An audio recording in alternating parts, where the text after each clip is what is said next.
Oh, Canada.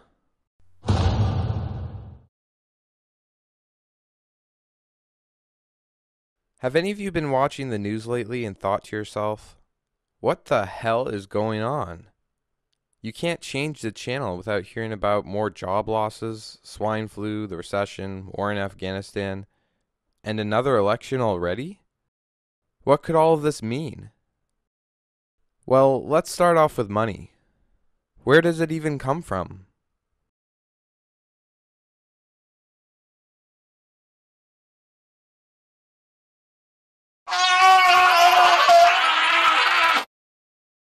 Where do I think it comes from? Like it's made? I don't know, the government? Money comes from paper. I believe it comes from trees. Yeah, is that right? In the long run, I think it comes from trees. No, I believe money. I'm not 100% sure. I'm not certain. That's a trick question. Why?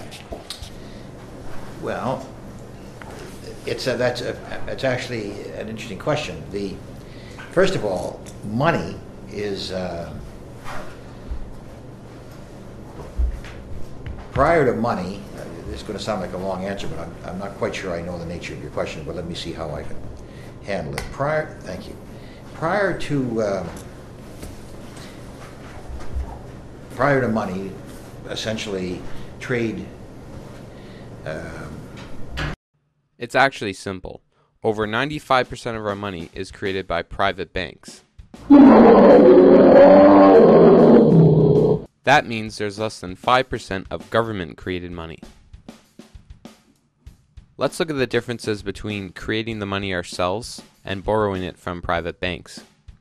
Creating the money ourselves pretty much just costs the labor to print it and the hard work to back it up. While borrowing money from private banks can cost up to 10 times or more than the principal before it's paid. Don't believe me? I think that the problem isn't necessarily, in my opinion, that we issued that debt through a competitive bond process. The issue is that the level of spending that we engaged in was not appropriate, and we got into a situation where we spent too much. This is Canada's federal debt. From 1867 to 1992, we owed $423 billion. However, 91% of this debt is the result of interest on interest. And only 8% of the money was actually used on real things, like goods and services. But now we have to pay back over 10 times what we needed, simply because we borrowed from private banks instead of ourselves.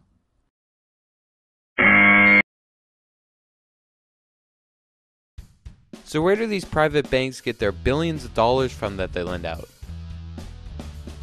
Nowhere! They just write down a number on a piece of paper and lend it out as if it was money to families trying to put a roof over their heads, students trying to get an education, or governments looking to improve the country. Banks then get paid multiple times back with your hard work. Every time they issue a loan, they are creating brand new money.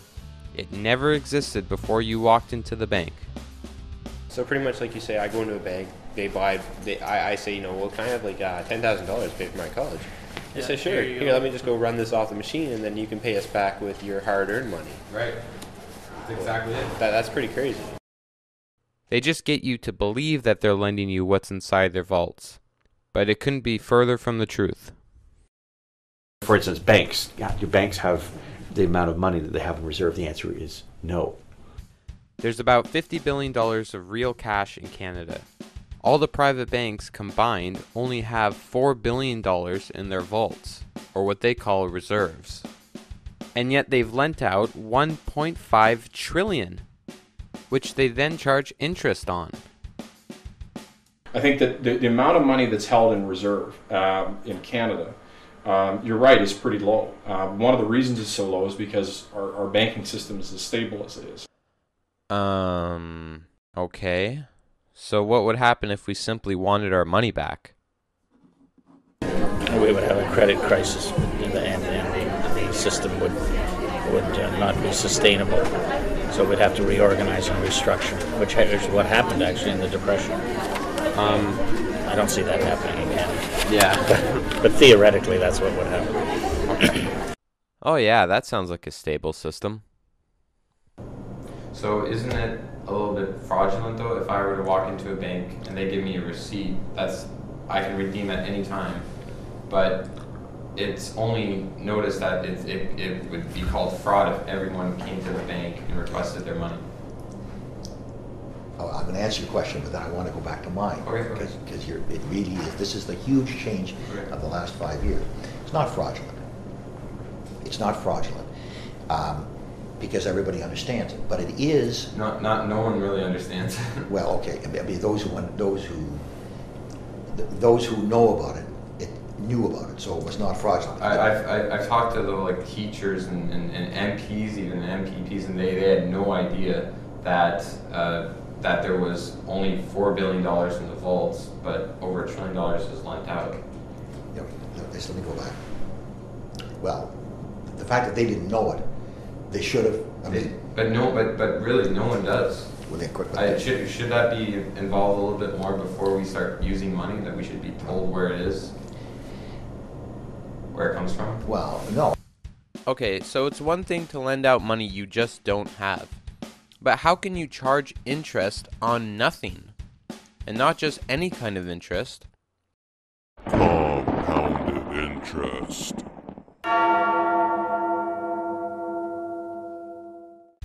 Here's a fun way to explain the difference between regular interest and compounded interest.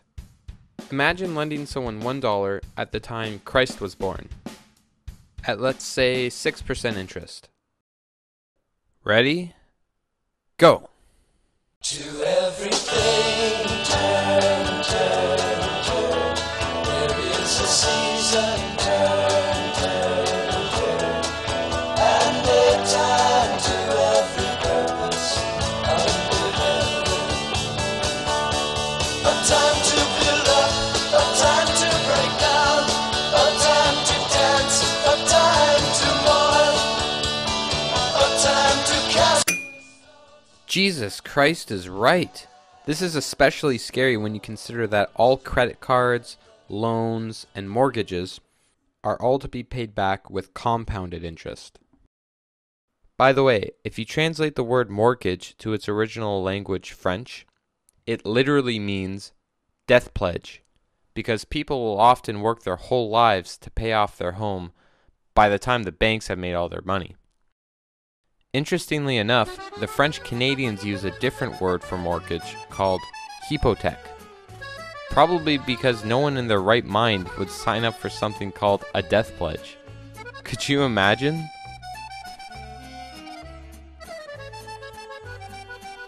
So coming back to our analogy on compounded interest, you can probably see why Jesus threw the bankers out of the temple in the New Testament. And look what ended up happening to him.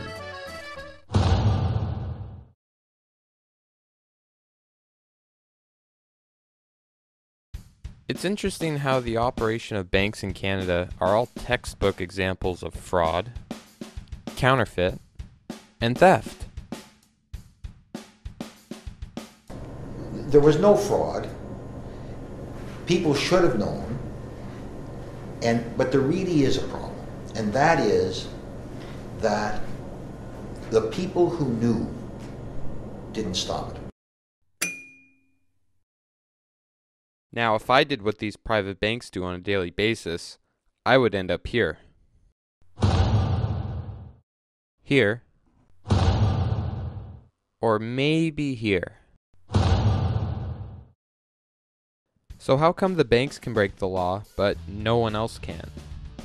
Well, it's technically not breaking the law when our elected officials create bogus legislation like what's contained in the Bank Act. It says that banks can lend out as much money as they want without having to have a single dollar.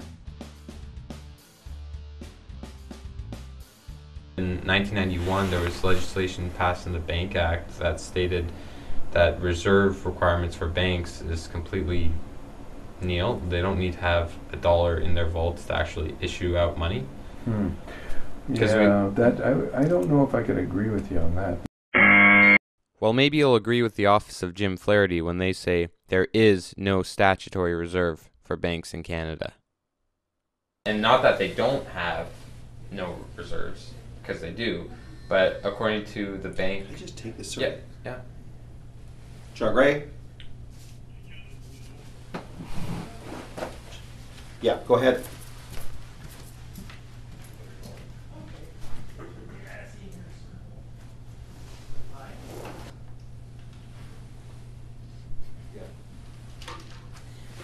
I had read that somewhere in the Bank Act of Canada that it was allowed that somewhere between 1990 or 1991 that reserve requirements for banks would be phased out in the next few months. I tightened them up.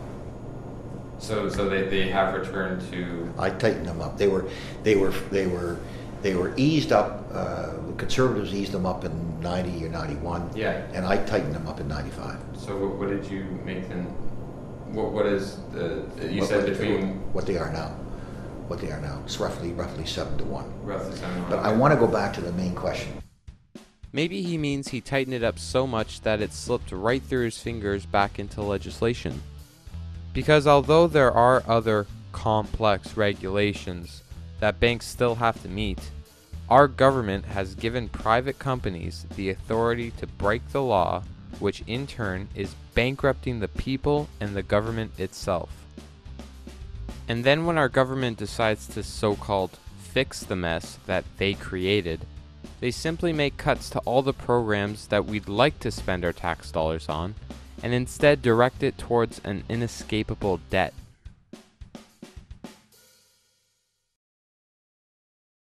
Anyway, I decided I'm going to get my $5, so I got to go in the bank, right? Which is, it's hard because they're open for like 10 seconds. They're like, ah, and then they close. They're never open. But I go in. I get to a teller and I say, I want my $5. So she looks at me up and she says, you don't have $5. And what happened? She says, we charge you another $15 for only having 5. So now, you know how much I have? I have negative 10. Negative 10. That means I don't even have no money. I wish I had nothing, but I don't not have any money. I don't have it. I can't afford something that doesn't cost anything. I can't afford it. If somebody goes, hey, it's free, take it. I can't afford that. That costs nothing. That's more than I need $10 to be broke. So on a daily basis, how much exactly are we spending on this pointless debt? I don't even know, like a lot of money, like 100,000, maybe more than that. We spend $160 million every day. Are you serious?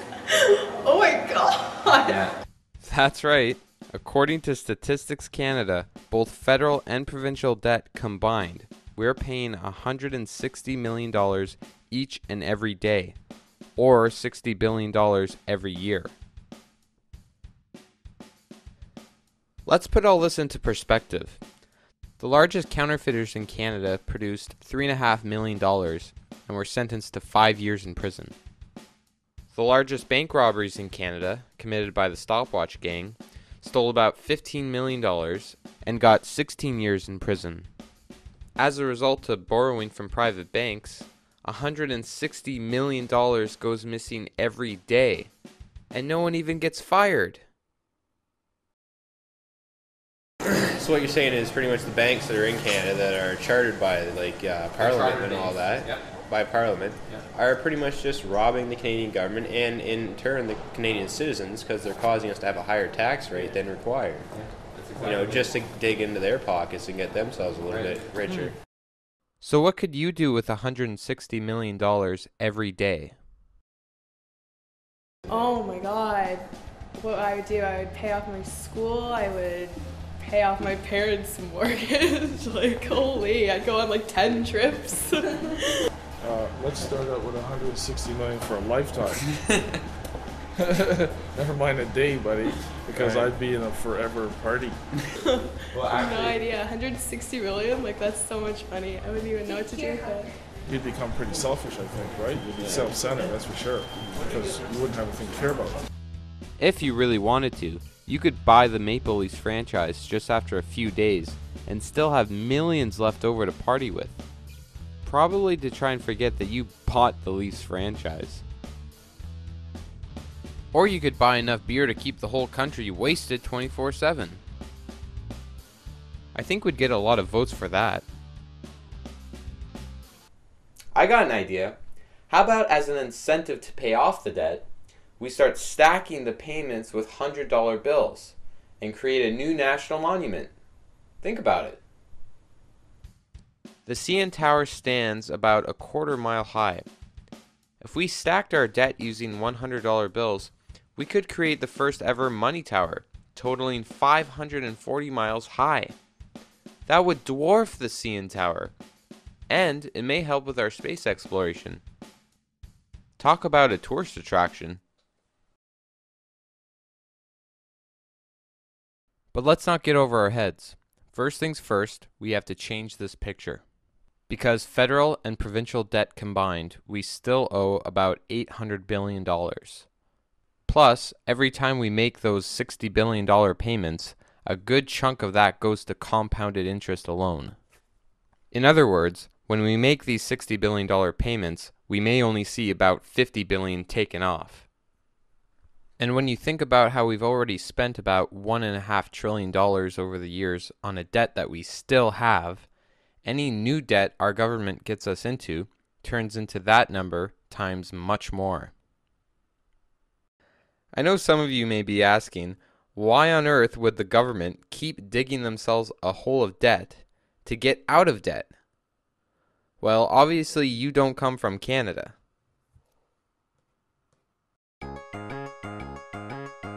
You see, in Canada, when we dig ourselves into a hole, we don't use anything innovative like, let's say, a ladder to get us out.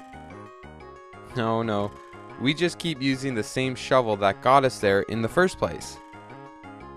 I guess we figure that since the Earth is round, we should get somewhere eventually. So, we just keep digging. Keep digging until we find ourselves in a whole new world. And even if it looks scary, we're told it's the only way.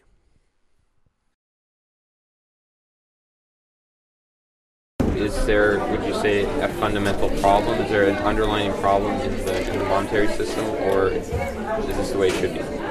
No, I don't think there's an underlying problem in the monetary system. The credit is a good thing. Okay, well, how's the rest of the world doing then?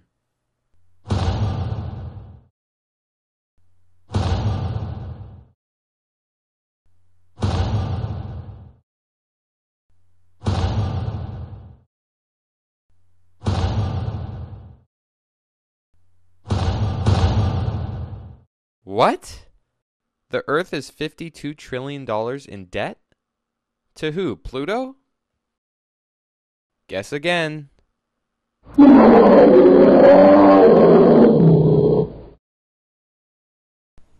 Okay, so the money system in Canada clearly doesn't benefit the people. Why hasn't anyone told us about this? Once a nation parts with the control of its currency and credit, it matters not who makes that nation's laws. Usury once in control will wreck any nation. Until the control of the issue of currency and credit is restored to government and recognized as its most conspicuous and sacred responsibility, all talk of the sovereignty of Parliament and of democracy is idle and futile. Who are you? Well, I was only the 10th Prime Minister of Canada. Whoa. Well, you definitely won't hear any of our current politicians say something nearly that profound. Yes, and now I'm ironically on the $50 bills. That sucks, man. Tell me about it. Well, that's just one Prime Minister of Canada's thoughts on money. No big deal, right? The privilege of creating and issuing money is not only the supreme prerogative of government, but it is the government's greatest creative opportunity. The government should create, issue, and circulate all the currency and credit needed to satisfy the spending power of the government and the buying power of consumers. By the adoption of these principles, the taxpayers will be saved immense sums of interest, money will cease to be master, and become the servant of humanity. You too, Lincoln? For once, someone listened to what I said. Sorry, I just never read those statements in any school textbooks before. I made it clear that my greatest accomplishment as being president was that I killed the bank. And yet I too am ironically on the face of everything I was so passionately against. And then the private banks put your faces on their corrupt money? No offense, guys, but that's incredibly disgraceful. Especially after being assassinated. I'll say. I managed to escape. Right here, buddy.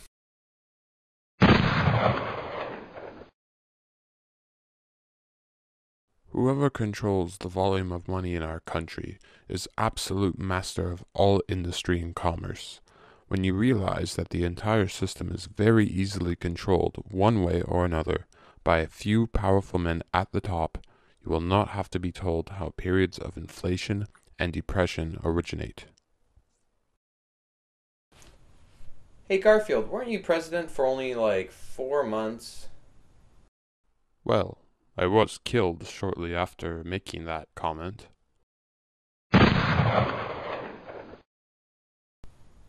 Oh yeah, good point.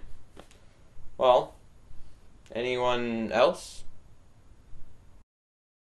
I myself prefer my New Zealand eggs for breakfast.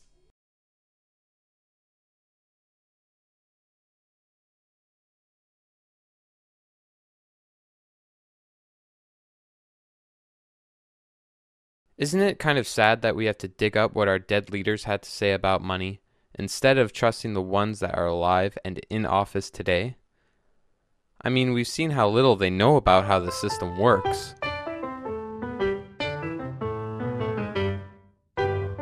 So do provincial governments ever borrow money from, let's say, chartered banks? No. No? No. That's just federal? No. As far as I know, I couldn't tell you offhand.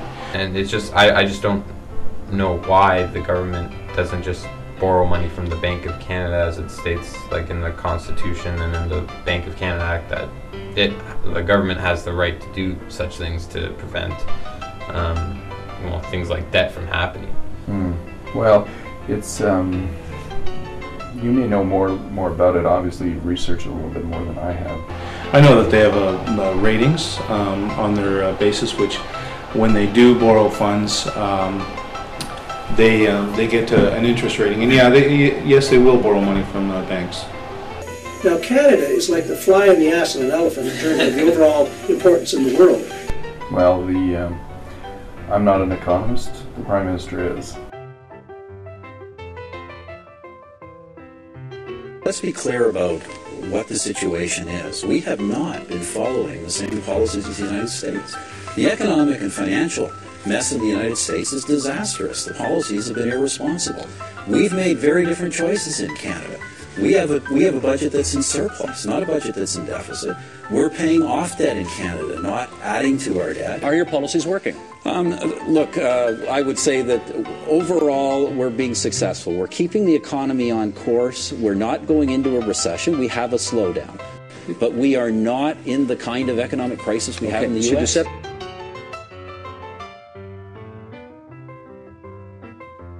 And the world is entering an economic period unlike and potentially as dangerous as anything we have faced since 1929. What happened that me, normally a very staid banker, will lend you the money to buy a home that you don't think? Well, first of all, is it actually money that they're lending people? Oh yeah, they're lending you money. Is it actual money, or is it? It's real money. It's not a receipt to present money? No, it's real money. Isn't there a difference between bank credit? Well, yes, there is, but let's go back to don't change the subject. I know economists will say, well, we could, run a small deficit, but the problem is that once you cross that line, as we see in the United States, nothing stops deficits from getting larger and larger and spiraling out of control. Okay. But wait a minute. Unless you want to you're asking me what was the cause of the current crisis. Well, no, I just want to know where money comes from. Well, let me tell you something. Let me just take it one step further, despite the fact that's not where you want to go. I don't think we've necessarily lost control of our currency, and there are always restrictions in a global market in terms of how much control you have over your currency. But I want to go back to the real thing, because this is really you'd asked the question at the very beginning, but the financial crisis that we're in. Well, it was just where does money come from? I'm not, yeah, it is. No, but wait a minute, but it's really important to understand. We obviously don't agree on everything, but he understands that, I think everybody understands that Canada is a sovereign country, and whether it's dealing with the United States or dealing with China, the fact that a country's a lot bigger doesn't stop us from standing up for our interests and values.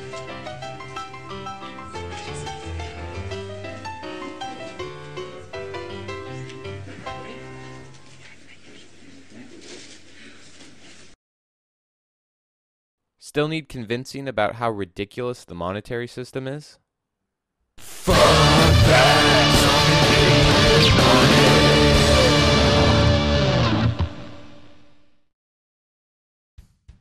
It costs 4 cents to make 1 cent, which makes no sense. Or would it make sense to make no sense? Well, this brings me to my next question. Who physically prints our government dollar bills? The money itself is printed by the Royal Canadian Mint. The Royal Canadian Mint and the Bank of Canada? No, the Bank of Canada is responsible for monetary policy, but the actual physical production of dollar bills and $5 bills, no longer dollar bills, but of bills and denominations and coins by the Royal Canadian Mint. Okay. Mainly in Winnipeg. Okay, new rule. If you control the nation's money, you should probably know who prints it. I spoke to Finance Minister Jim Flaherty, and I asked him, where does money come from? Like, who physically actually prints the dollars in Canada? And he told me it was the Canadian Mint. Yeah, the Canadian Mint. The Canadian Mint prints the dollars and prints and does the coins. But I thought it was the Bank of Canada that contracts the work to print. Well, the Bank of Canada is the central bank, but the Mint is responsible for providing the currency. Then why does it say on the Bank of Canada's website that they are the country's sole banknote issuing authority? Let's try calling the Mint and ask them ourselves. Do you guys have anything to do with printing the dollar bills in Canada? There is a dollar bill in Canada. But does the Canadian Mint have anything to do with printing dollar bills in Canada? No. None? No, that's the Bank of Canada. Do you want me to get your phone number? Oh, you may want to tell that to the Finance Minister. Pardon? I said you may want to tell that to the Finance Minister. Okay. He doesn't know.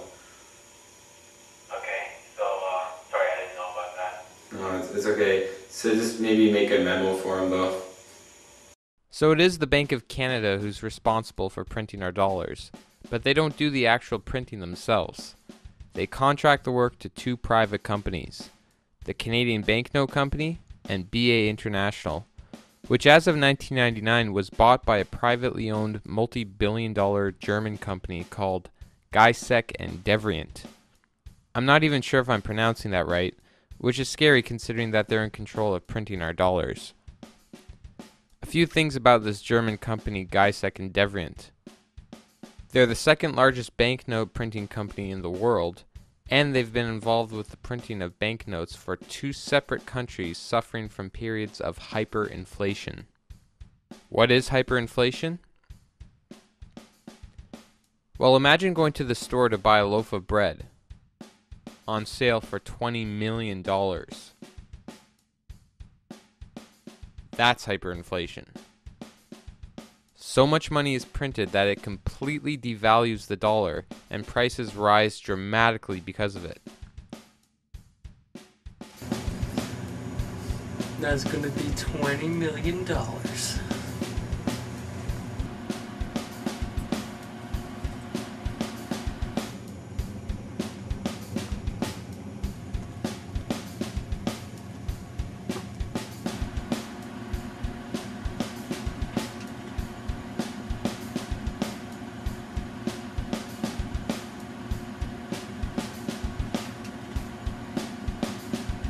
Okay, here's $20 million. Whoa! What are you, a bank or something? Here's a coin commemorating Germany's hyperinflationary period in the 1920s, where it's inscribed that a single glass of beer was worth $4 billion. Hyperinflation had destroyed the German dollar so much that people were actually using money as wallpaper. And who was getting paid to print all the ridiculous amounts of money this whole time?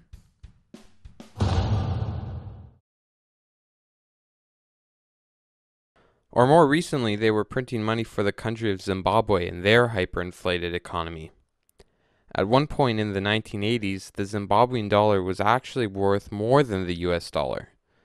But since the dictator of Zimbabwe ran his country into the ground and commanded the printing of trillions and trillions and now quadrillions of dollars backed by nothing, the conversion now is 12 billion to 1. In this photo, a few eggs are on sale for $100 billion. This guy right here is going to buy a burger and fries. So if you feel safe having millions or even billions of dollars in the bank, just remember that at a flick of a switch, the private banks can water your money down until it's worth virtually nothing. All it takes for them to do is keep printing money and everyone is poor. As for Gajsek and Devrient, countries all around the world seemed outraged over the printing of all this money for Zimbabwe. In June 2008, U.S. officials announced they would not take any action against the firm that is providing key support to Zimbabwe's brutal regime and is also an important contractor to the American government. Yes, even the U.S. government is admitting how morally inappropriate it is to support Zimbabwe's brutal regime by printing these dollars. But they won't do anything to stop it that might compromise their own business with Gajsek and Devrient. But hey, it's business, and in business there are no morals. You should all know that by now.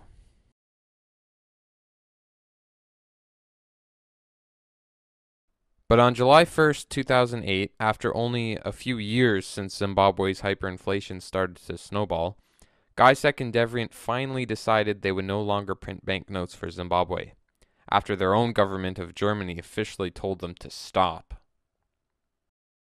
The reason for the sale to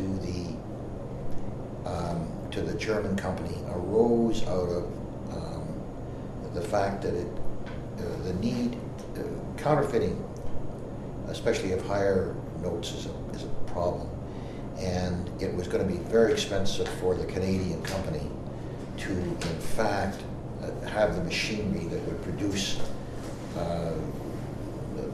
whatever the heck it is that goes into the bills that prevents counterfeiting, and that's the reason why, in fact, the German company came in. The point is that Canada should never have let something as important as one of its banknote printing companies to have been bought by foreign companies who support racist dictators. And the excuse to save money is ridiculous when you recall the $160 million every day the government allows to go down the drain. I'm just wondering if there should be like an institution that the Bank of Canada owns that's job is to print money. And Well, that would be that would make more sense. Yeah. Let's try to recap everything we've learned so far. The Canadian government creates the phony laws necessary to give banks the power to create and manage money for the hard-working people of Canada, apparently for our benefit. However, the money that's created by these private banks is made and backed by nothing, and attached with compounded interest. It's then lent to teachers, students, workers, and families who now have to pay back the banks what was made from nothing many times over with hard work. This creates a debt-based economy, since the majority of money that now circulates was created from a mortgage or some other kind of expensive loan. When an employer pays an employee, it's not actually money, but someone else's debt. In other words, we're trading debt, not money. Okay, so you wouldn't be for creating a debt-free money system? No. Would a debt-free money system be good for the country or no? No, it wouldn't. It wouldn't. I think we'd be better off without a public debt. What's wrong with everyone? Have they all lost their minds? In that sense, is a debt-free or debt-based money system, is that healthy for Canada, do you think? Healthy in the short term, because the alternative is that if you try to balance the books today, you will in fact tip the scales very much in favor of a depression and deflation. Thank you. Well, luckily for Canadians, we have a way to fix these problems very easily. The reality is the Bank of Canada has, by legislation, the ability to make whatever money is needed, to loan money to the Government of Canada without interest. The Bank of Canada, as it's stated on its official website, is ultimately owned by the people of Canada and has the power under the Canadian Constitution and the Bank of Canada Act to lend money to the government at no interest. And if there is interest to be charged, it would just come back to the people anyway, since we own the bank. I must admit, I'd rather pay interest to myself than, in which case I'd probably cut myself a good deal, Yeah, we never should have privatized our debt and turned it over to the private banks. We should have kept it in the hands of Bank of Canada, at least a major part of it, because then we would have been paying interest back to ourselves. John, you can borrow from your savings account and I won't charge you any interest. Good. And unfortunately, the Liberal government and the Conservative governments both are too close to the banks. The banks wanted the business, and they managed to convince the government to privatize that debt, and of course now they're the ones getting the benefits. That's why you notice that they're still very profitable, even though everyone else is suffering.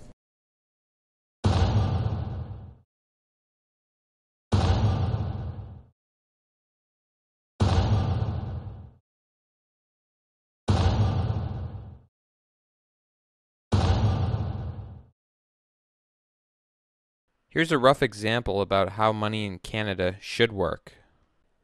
The Canadian government realizes it needs money to help make the country work.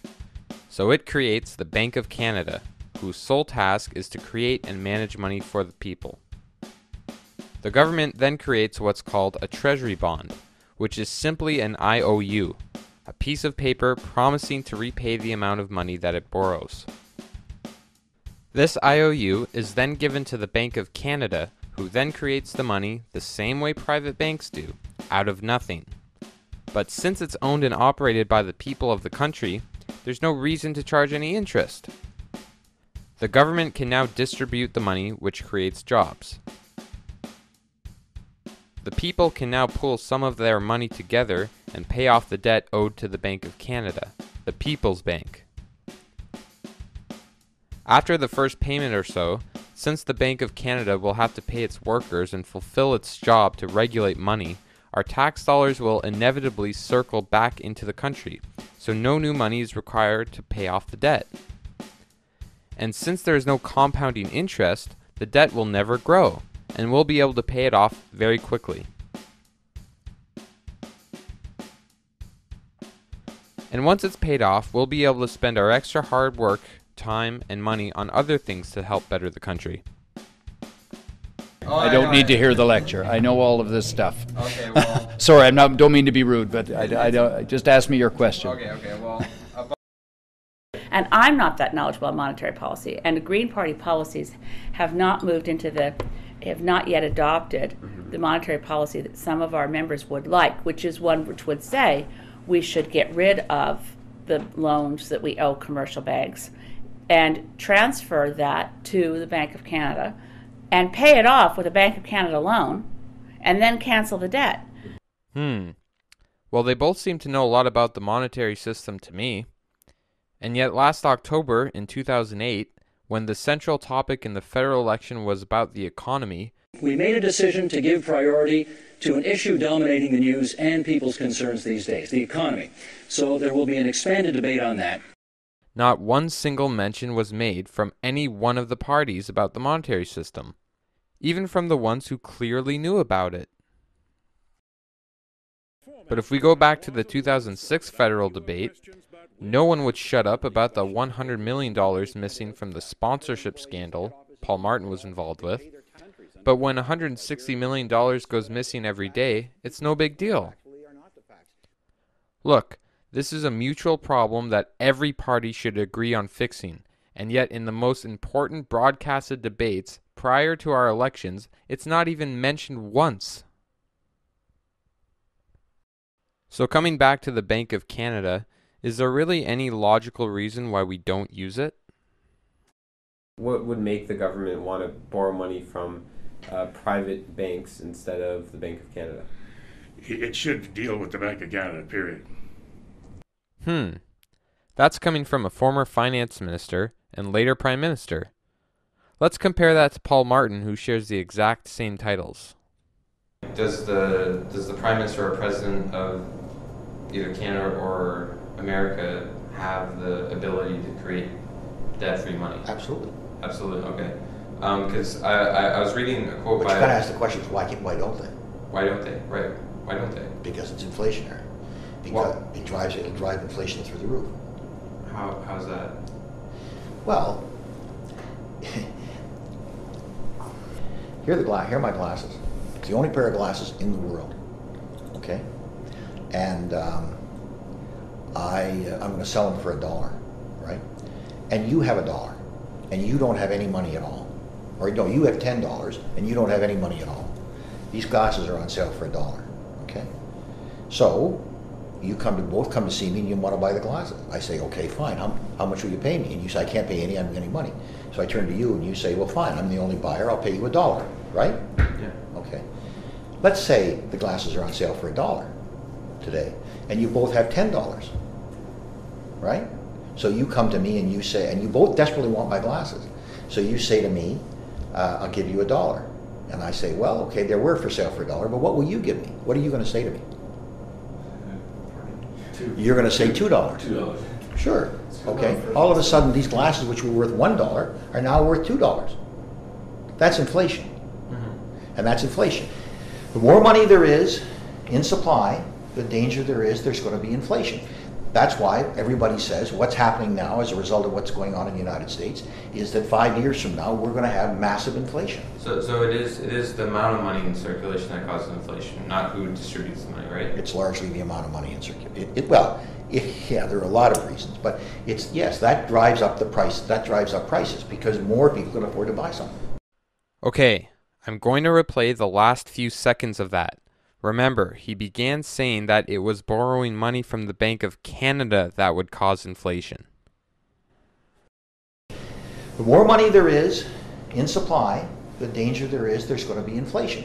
That's why everybody says what's happening now as a result of what's going on in the United States is that 5 years from now, we're going to have massive inflation. So it is the amount of money in circulation that causes inflation, not who distributes the money, right? It's largely the amount of money in circulation. There are a lot of reasons, but that drives up the price. That drives up prices because more people can afford to buy something.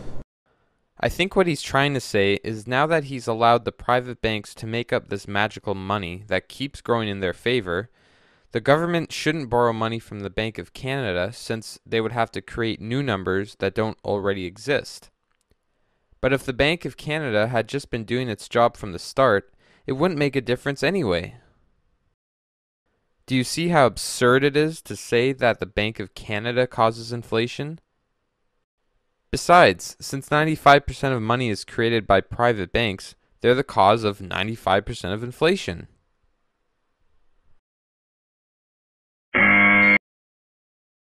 Because of the decisions made by prime ministers like Paul Martin, this is how money in Canada sadly works.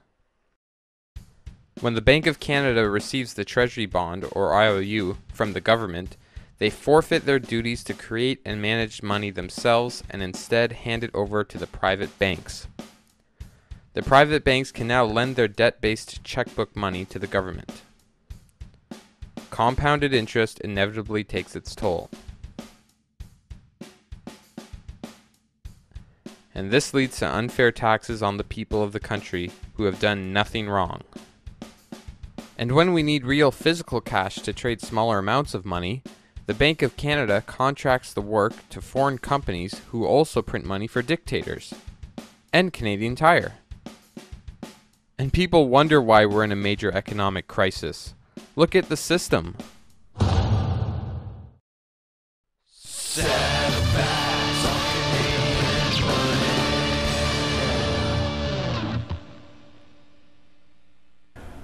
good news for Canadians is we're slow to get into this slowdown, and we will likely be quick to get out of it because our country basically is solid. I mean, we have a highly regulated industry that has been remarkably successful and has an enormous amount of stability and has a lot of federal controls in. We met with the chief economist from the Royal Bank, who said that the States is trying to move towards a Canadian banking system to give it more stability. Is the whole world on stupid pills? This much debt is nothing to be proud of. And now countries around the world, including the United States, want to emulate the Canadian banking system? They're in for a shock. Because the government's in debt, students are in debt, farmers, teachers, parents, artists, everyone. And a wise man once said, "Poverty is the mother of crime." Well, I guess I would look at it a little bit differently because the banks are publicly traded companies, and many of these banks, when you look at pension funds, RSPs, RESPs, things along those lines, the banks make money and then they pay it out to shareholders. It doesn't just, disappear. Well, $24 billion just disappeared from the Canadian pension plan. But that didn't stop David Denison, president and CEO of CPP, and his executives from pocketing millions of dollars in bonuses. Or how about the $40 billion that just disappeared from the Quebec pension company? People like to say, oh, the bad banks, they're making too much money. But it actually, in the big scheme of things, it's a good thing that companies make money. That's how the whole system is based. That's how people's retirements, their investments, that's how it works. So when our banks are doing bad, our pensions are at risk. And when our banks are doing good, our pensions are still at risk. Gotcha. Why don't we just fix the monetary system? I'm sure all the time, work, and trillions of dollars Canadians would save would more than compensate for the banks not screwing everyone over, just to maybe get a pension. And in return, the quality of life for Canadians would improve tremendously. We would have more time to spend with our families, more time for our hobbies, and all the other things we love in life. And if you're a workaholic, you'll be glad to know that you'd be receiving more rewards for your labor since we won't be slaving over usury debts anymore. From what you're saying is that we could have the country that is the most highly advanced country in the world because we wouldn't have it then if we took these issues into consideration and tried to make some changes. That's right. And if your concerns are for the environment or underprivileged countries, imagine the differences you'd be able to make with billions of more tax dollars a year going to that cause. But the reality is we're a sinking ship. So how on earth can we save others if we can't save ourselves? If I were running this country, I think you could pretty much say to the banks, well, we're not paying you back. Like, if you don't like it, get the f*** out of the country. Yeah. So where am I going with all of this? Well, if we take a look at the preamble from the Bank of Canada Act, it states that the bank exists to regulate credit and currency in the best interests of the economic life of the nation. But since we own the bank, and it obviously isn't operating in the best interests of the nation or its owners, there's clearly a conflict of interest, and this needs to be looked at very seriously. Because every country uses the same sort of banking system, and this system is bankrupting all the countries that use it, the governments of the world are surrendering themselves to the international banking institutions. The World Bank, IMF, and BIS. These institutions have a history for supporting dozens of military dictatorships with billions of dollars in loans, and also wreak havoc on developed and underdeveloped countries, including our own.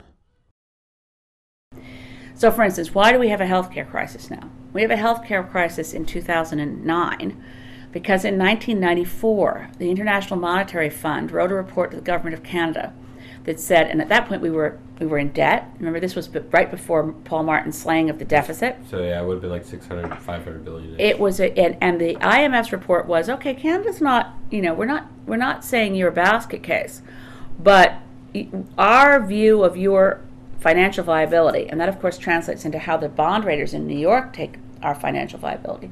We would think, we think you'd do better if you did the following things. Stop student bursaries and convert them to interest-bearing student loans. Cut the CBC, cut the NFB, cut via rail, reduce the number of hospital beds you've got. Now, all of those things happened. There was never any democratic debate about it. We lost 20% of our hospital beds in Canada in the year and a half after the IMF report to the Government of Canada. But nobody even really knows it happened. The World Health Organization knows it happened because they've actually done reports on Canada as one of the only modern democracies to have deliberately slashed its health care provision in order to slay a deficit. And it's proven, the World Health Organization studies prove that in doing that, we actually made our healthcare situation, not only is the healthcare worse, but the costs of healthcare went up because people couldn't access timely healthcare when they needed it before it became a disaster. So, but who was in who actually made those cuts? Paul Martin. We were told by the IMF that certain things should be slashed. Now, why couldn't a government say to the IMF, go fly a kite? Well, simple reason. Once you have indebtedness to a foreign country or foreign banks, and your credit rating really matters. If you drop from a AAA credit rating to a AA credit rating, as you guys know, your interest rates are going to go up on the debt you have. So you'll be spending more and more and more out of the federal treasury or in the provincial treasury. And that's why Bob Rae, by the way, as Premier of Ontario, didn't keep his campaign promises. He didn't keep them because he got to Ontario and discovered that if he did the things he promised, bond raters in New York, anonymous people, nothing to do with Canadian democracy, would make a decision to drop Ontario's credit rating such that any promises Rae was trying to keep would come from a smaller and smaller amount of an available budget, because more of his budget would have to go to paying interest on the debt. So they have you over a barrel. So once you have a debt, particularly to external sources, now why, if you have a debt to the Bank of Canada, it doesn't matter. If you have a debt that is external, that the rest of the world is looking at, how large is your deficit? How large is your debt? How much trouble are you in? I mean, look at the United States right now. It's the biggest debtor country in the world. China holds most of the paper.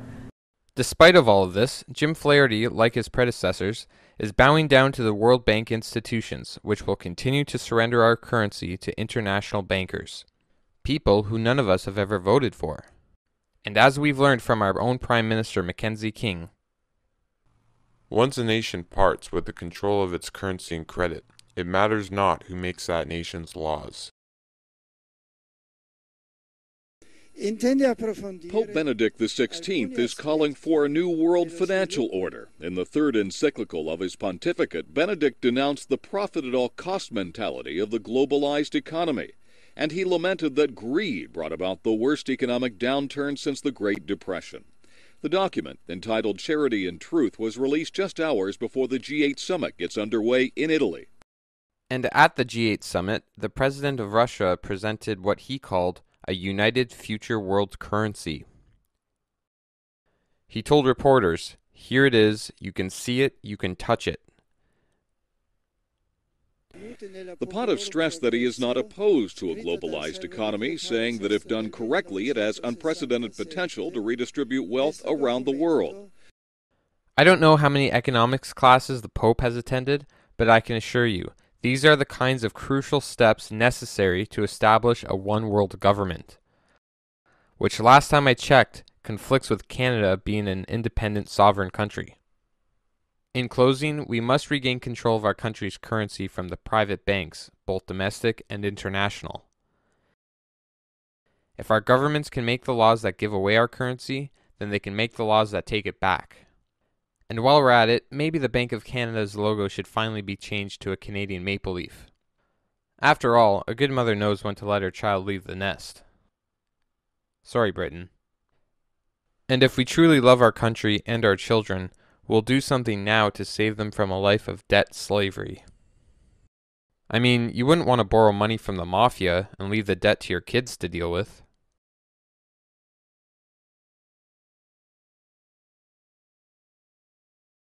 We always hear about transparency in government, but we never really see it.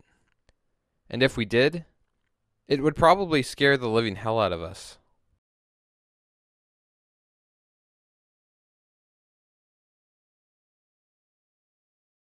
How many of you can identify this man? His name is Paul Desmarais, but you can call him the Canadian Monopoly guy. His family owns and operates Power Corp, one of the largest corporations in Canada. Power Corp owns a dozen companies ranging from financial institutions to newspapers and media, oil and energies, and more, that produce revenues of $24 billion a year and several $100 billion in assets. But his most powerful investments by far are not in world resources, but politicians. Well, what do you think a man's intentions are when he owns a monopolizing corporation called Power Corp? Just some of his employees consisted of 3 of Canada's longest running prime ministers in recent years: Pierre Trudeau, Brian Mulroney, and Jean Chrétien. As a matter of fact, Paul Desmarais' son, Andre Desmarais, now co-owner of Power Corp along with his brother, is actually married to Jean Chrétien's daughter, France. So you can only imagine how close these two powerful families are with many years of history.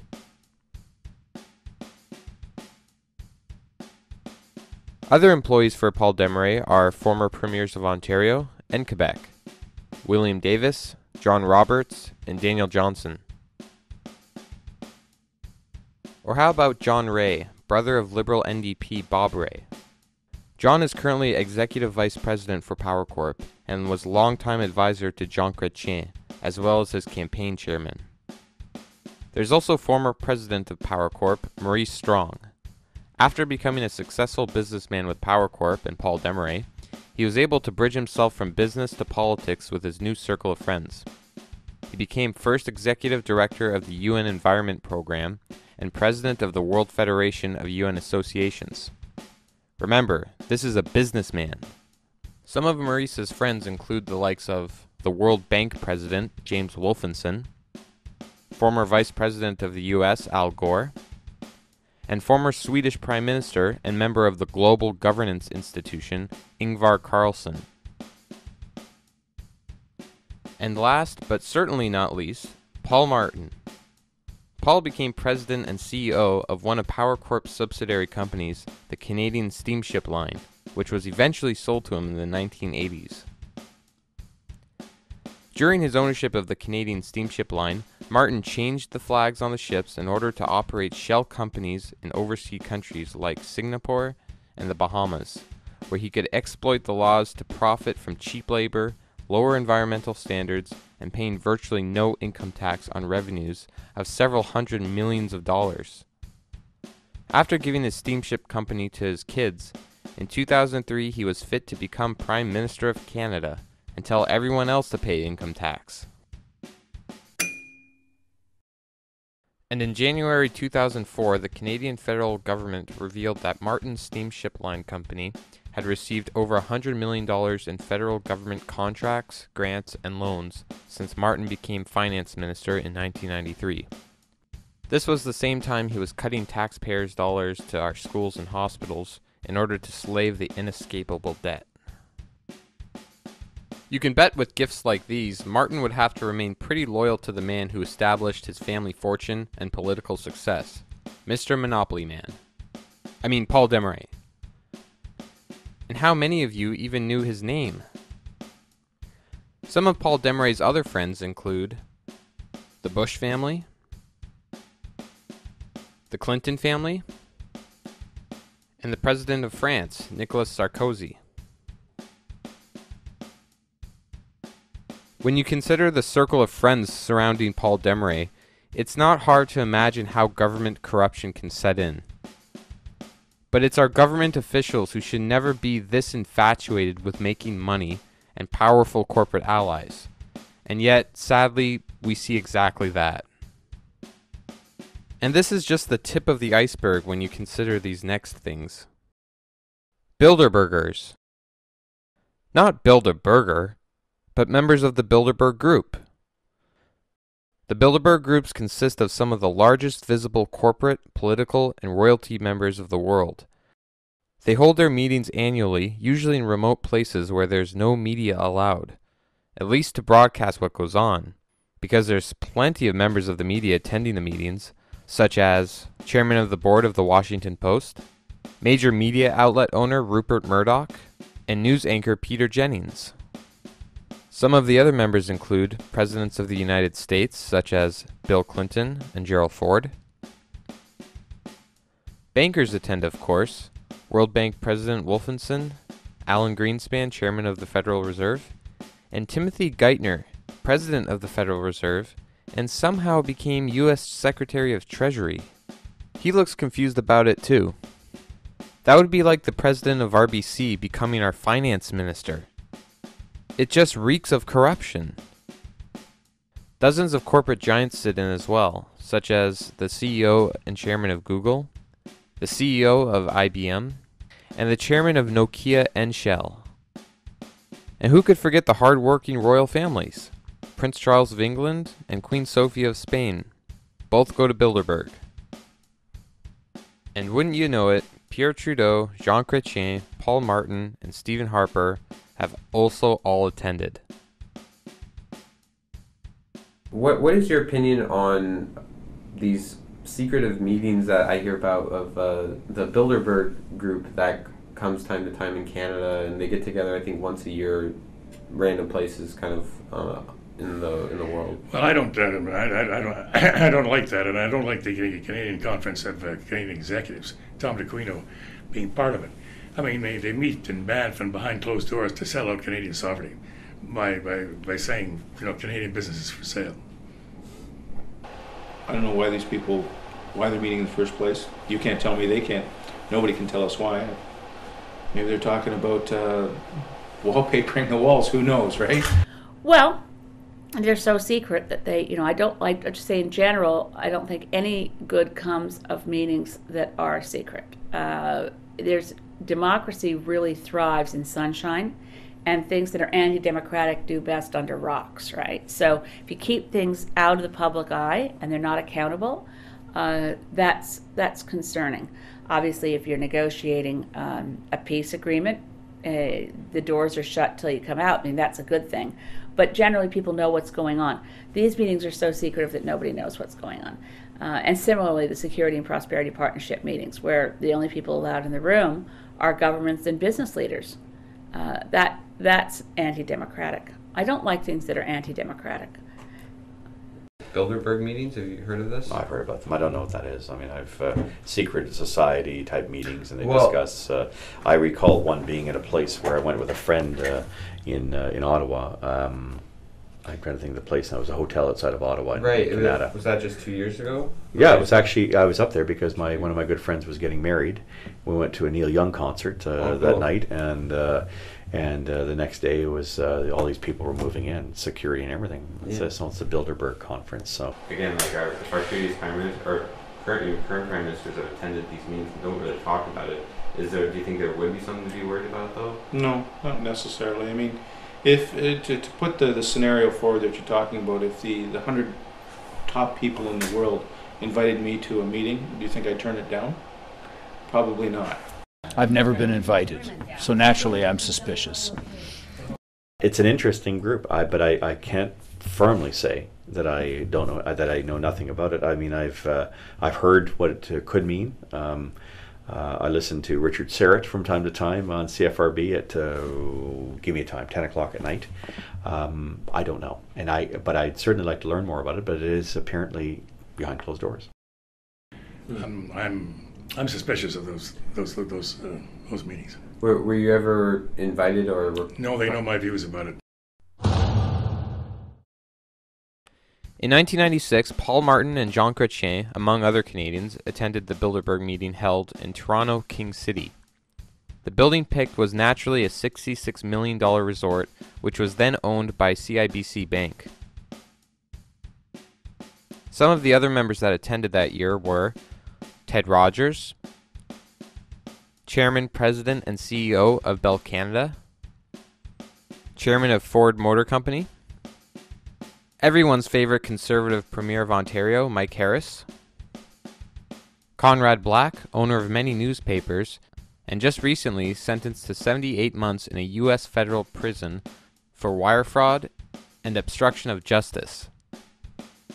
Chairman of CIBC Bank, President of the National Bank of Hungary, David Rockefeller, Chairman of the Chase Manhattan Bank, and many, many more. But for those of you who don't know the Rockefeller family, they have a bit of a nasty history of playing monopoly in America, as well as being a major supporter in the creation of a one-world government. But don't take my word for it. Listen to David Rockefeller himself. We are grateful to the Washington Post, the New York Times, Time Magazine, and other great publications whose directors have attended our meetings and respected their promises of discretion for almost 40 years. It would have been impossible for us to develop our plan for the world if we had been subject to the bright lights of publicity during those years. But the world is now much more sophisticated and prepared to march towards a world government.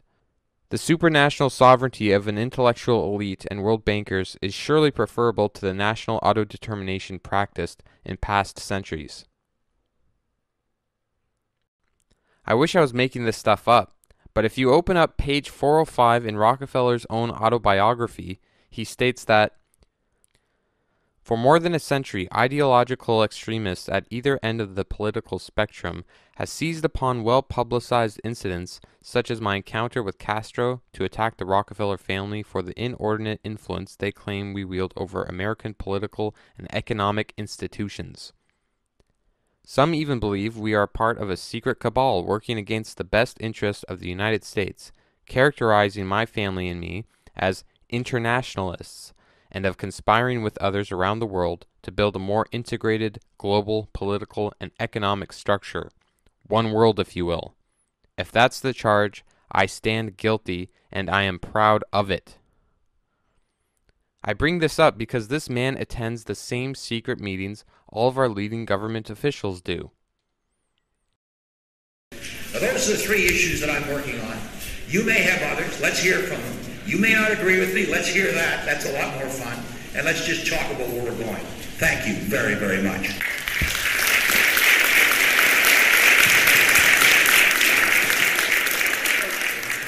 I was able to catch up with Paul Martin on this topic at the University of Waterloo with a youth group I was a member of called Future Canada. This was about, I believe in 1996, you attended a meeting called the Bilderberg meeting, and as I think you were Minister of Finance at the time. Not many people know about the Bilderberg meeting. I try to speak to people about it and they think I'm crazy or that it doesn't exist or anything like that. Namely because it's not really widespread in media, and in fact a lot of media representatives actually attend the meetings themselves, and they just choose not to disclose the information and context of it. I'm just wondering, in 1996 when you attended, like just details, like I mean, if you could explain like who invited you, why did you go, what are your thoughts on it? Well, I can't remember who invited me, but I remember going once. The Bilderberg meeting is a meeting of very influential people around the world. Canada, at that point, was considered a third world basket case. We were in trouble up to our eyeballs, and I had to go, I essentially went to common markets, went to them and say, look, we're getting our act together, and it worked. Okay, well, one of the members of the Bilderberg meeting actually, sorry? Are you not going to take questions from the floor? Okay,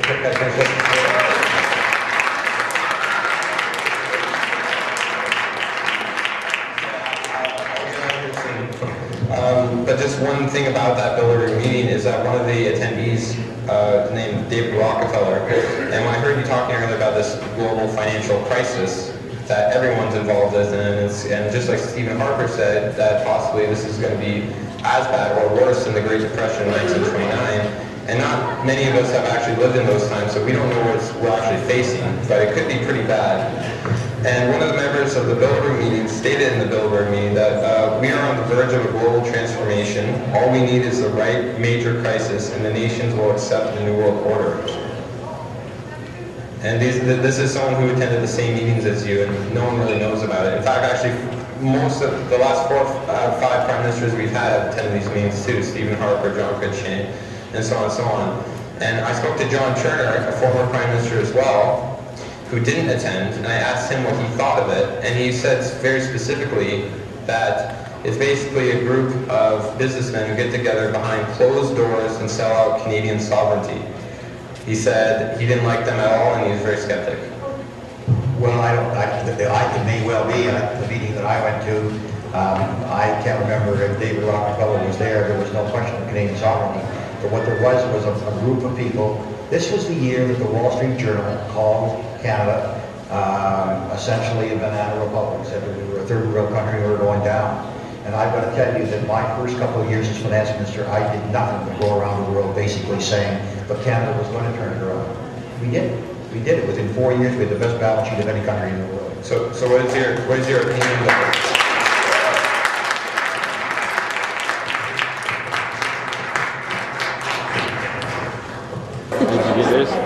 Oh, hey. What's up, buddy? It was really good. It was really good stuff. Yeah. I don't know if the system did he come over? And he told me to because I don't know what it was. He just said that I could ask no more questions.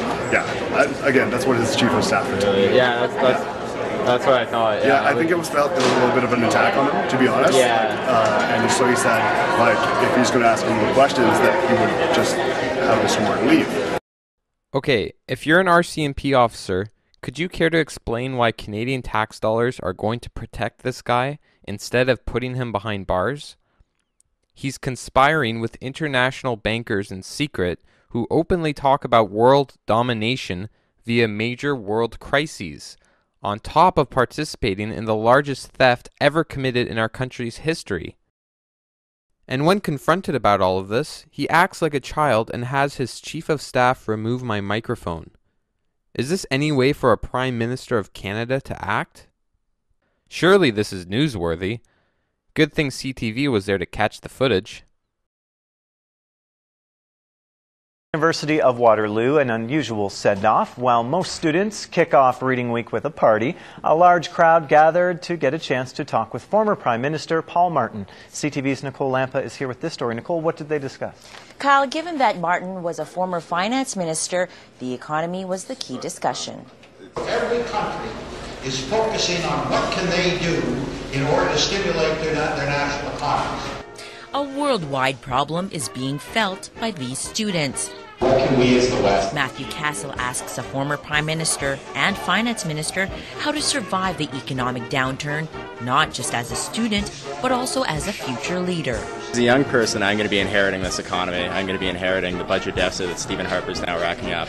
And I think it's important for me to be informed so that I can make good choices and make good decisions. When you have someone that has done it in the past and affected change, be it whether you agreed with the way he did it or not, it really inspires you to do something. Others feel the same way. It's just interesting to hear someone of this caliber speak on these kinds of issues. He can tell us a lot about what's going on. He has a ton of perspective. He was a fantastic politician. In my experience is that you can't judge these crises, and they are normally worse, which is why you've got to as a country, keep your balance sheet in surplus, and you got to make sure you have the room to maneuver. The economy wasn't the only topic. Martin also talked about Canada's treatment of Aboriginals, our role in Africa, and Afghanistan. For Matthew, these are issues he doesn't mind tackling. I think when times are tough, that's when you're most needed. And if I would have something to contribute, I'd be more than happy to do it. Now the talk was put on by UW's Federation of Students and a Canadian youth group. This is one of the most disgraceful pieces of journalism I've probably ever seen.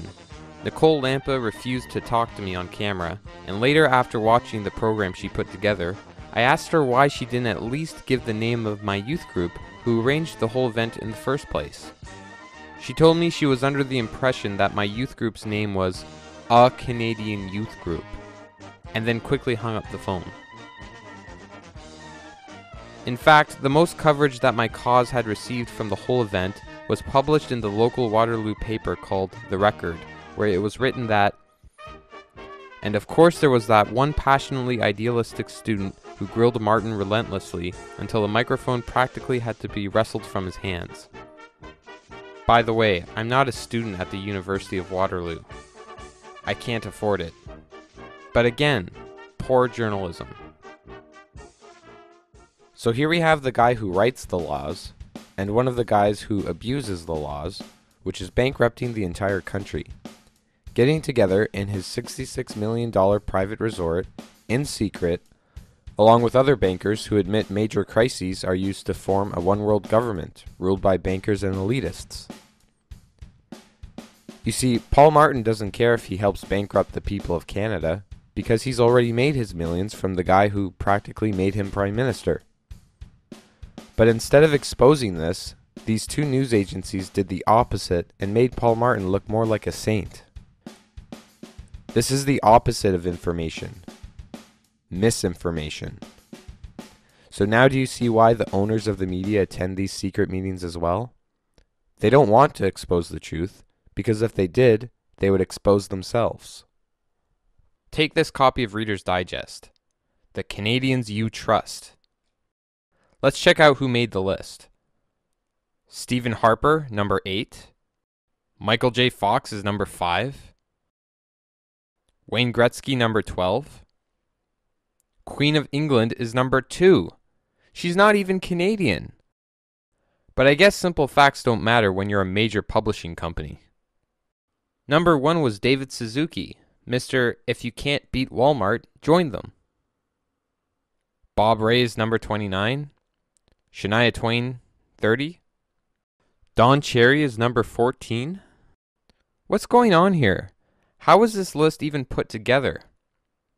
If you read the fine print, it states, to conduct our trust poll, we commissioned an independent research firm, Harris Decima, to survey a representative sample of nearly 1,200 English-speaking Canadian adults.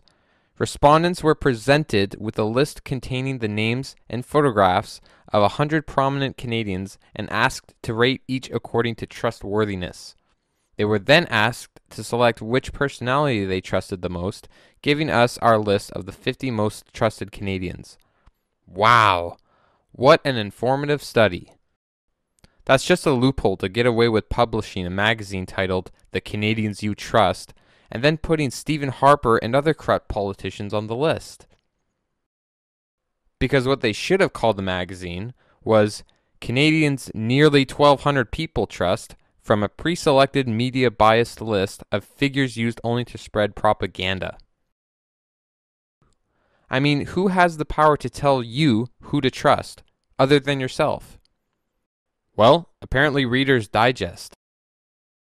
But wait a minute, I thought CNN was most trusted. Maybe that was based on another elaborate trust poll, where CNN wasn't on the list. Here's a quick word fact. The literal translation for the word entertainment is diversion. Ah, it all makes perfect sense now. Because people are more worried about how Gen still can't get it together, inch by inch these global elitists are getting closer to their goal of world domination. Thanks, Rick. You know, I always had a feeling you would be involved in the destruction of the world.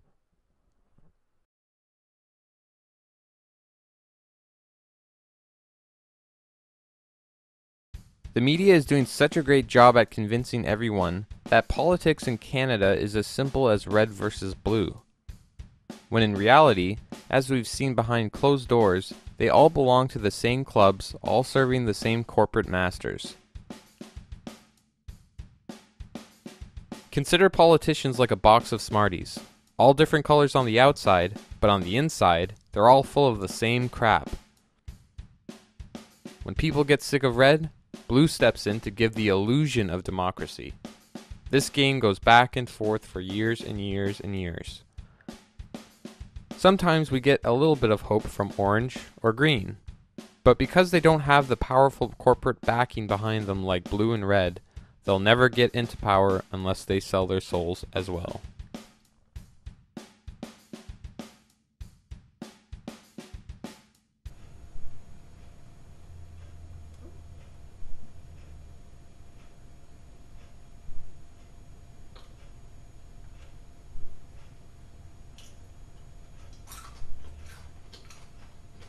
It's not so bad.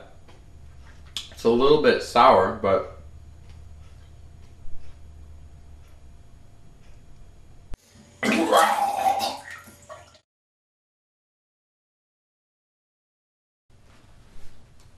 Oh, well, maybe these ones aren't as bad.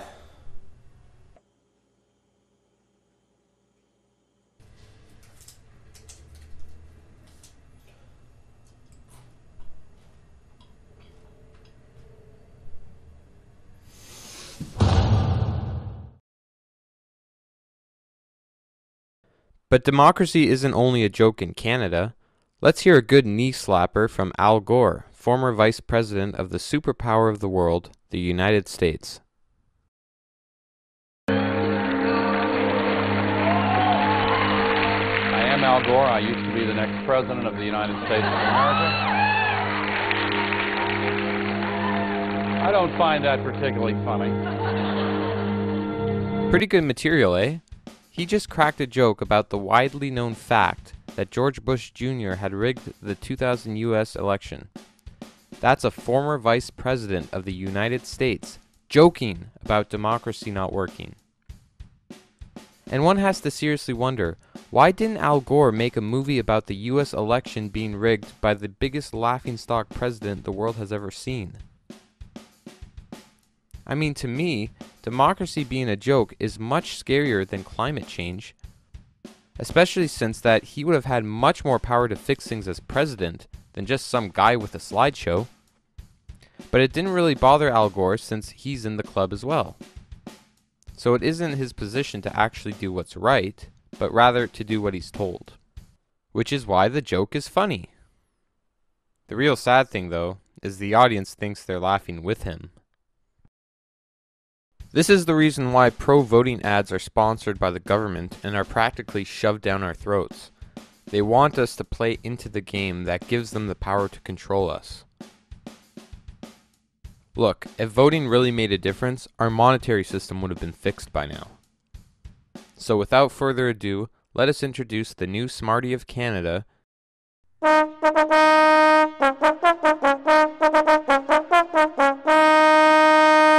Count Ignatieff. But he's kind of quirky. Like, as a human rights expert, there's a lot of his writing that suggests that some people are entitled to human rights and others aren't. But the essence of human rights is everybody's entitled to human rights. So it comes from his experience of being Russian royalty. His grandfather was an aide to Tsar Nicholas. And one of the only families that escaped from Russia from the Bolsheviks was the Ignatieffs. And he's got this kind of aristocratic, almost royalty attitude. Michael's grandfather, Count Paul Ignatieff, was senior advisor to Emperor Nicholas II of Russia. He also served as his last Minister of Education. Why the last? Because as a result of the Russian Revolution in 1918, the whole royal family was arrested and executed. Except for Michael Ignatieff's grandfather, who was apparently released by a sympathetic guard and fled to Canada. Count Ignatieff's son George grew up to become a Rhodes Scholar, worked in the Department of External Affairs, became a permanent representative to NATO, also became Canadian ambassador and president of the UN Security Council. Finally, when Michael was born, opportunities were paved in front of him by his family, and he was able to attend and later teach in universities across the world, such as Oxford, Harvard, Cambridge, University of London, and a lot more. As a matter of fact, Michael Ignatieff has spent half of his life outside of Canada becoming educated and prepared for bigger things. In 2004, Ian Davey, son of the Canadian Senator Keith Davey, and a lawyer, Daniel Brock, both liberal organizers, went to the United States where Ignatieff was teaching at Harvard still, and told him that it was time for him to establish himself in Canadian politics in order to become Prime Minister. And in an ultra-rare occasion, Ignatieff was crowned Liberal leader half a year before the Liberal Convention was held.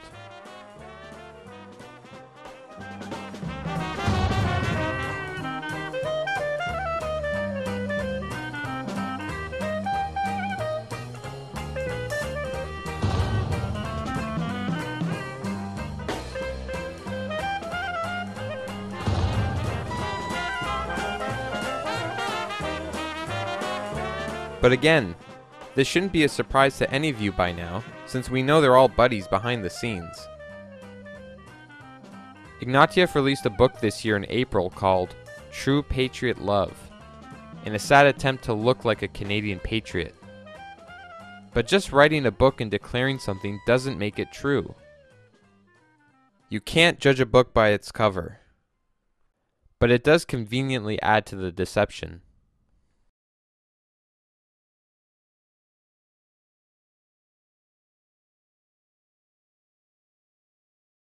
So as Canadians, we've lost ownership of our money and our democracy. Well, at least we own the largest brewery in Canada.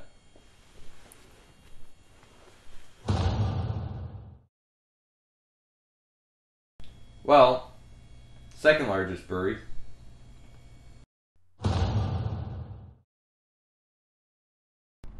Third largest?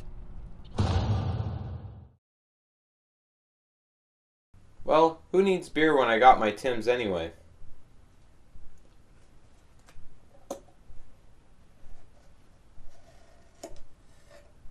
What the?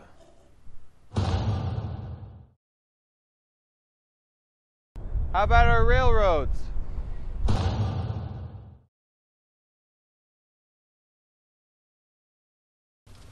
Highways? What the fuck? The construction and land value of Highway 407 comes to $107 billion, which was then sold by Bilderberg Premier of Ontario, Mike Harris, for $3 billion to Austrian and Spanish corporations in order to generate money for tax cuts. So wait a minute. We sold something worth $100 billion for $3 billion to save money.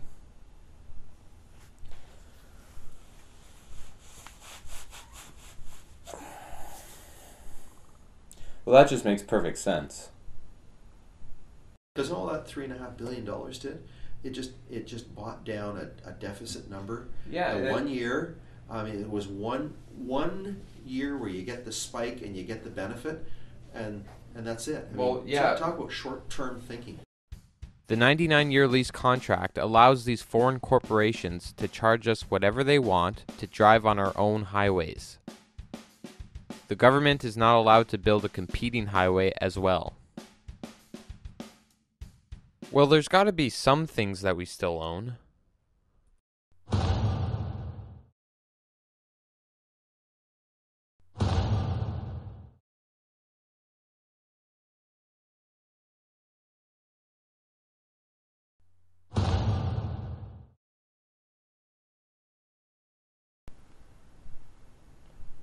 Okay, let's look back at what we sold again.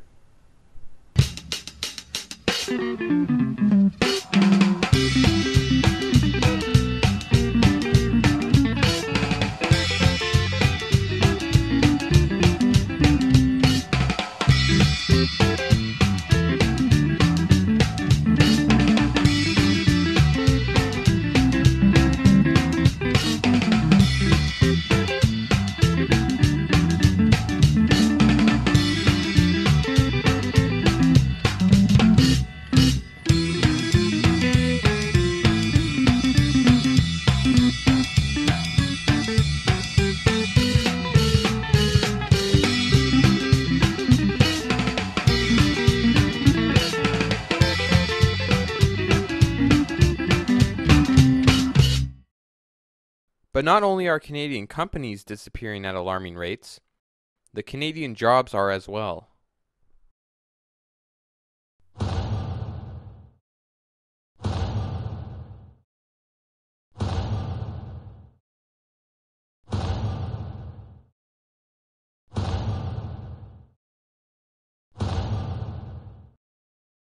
You see, the system we have is so tightly knit that one domino falls and it affects the rest of them. For instance, about 90% of GM Canada's production goes directly to the United States. And as a result of the planned US economic crash, these are some of our most reliable customers now. If they can't even afford their homes, how are they going to afford our cars? In my opinion, this is a direct result of decades of unfair trade. For decades, offshore competitors have been allowed to saturate our market with their vehicles with no limits in place. Approximately 5 million vehicles a year come into our market from offshore, and we can't enter their markets. And if we can enter their markets, there's restrictions put on us, such as South Korea, where last year they exported 400,000 vehicles to our market. We are allowed to export 300 vehicles to their market.